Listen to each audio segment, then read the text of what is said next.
Ang mabuting balita ng Panginoon ayon kay San Mateo. Papuri sa iyo, Panginoon.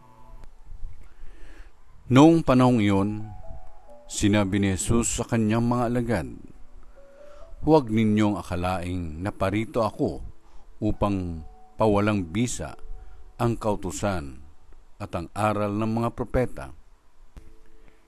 Naparito ako hindi upang pawalang bisa, kundi para ipaliwanag at ganapin ang mga iyon. Tandaan ninyo ito, magwawakas ang langit at ang lupa, ngunit ang kaliit-liitang bahagi ng kautusan ay di mawawala ng bisa hanggat hindi nagaganap ang lahat. Kaya't sino mang magpawalang halaga kahit sa kaliit-liitang bahagi nito at magturo ng gayon sa mga tao ay ibibilang na pinakamababa sa kaharian ng Diyos.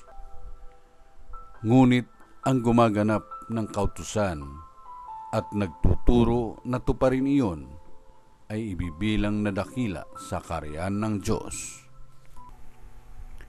Ang mabuting balita ng Panginoon. Pinupuri ka namin, Panginoong Jesucristo.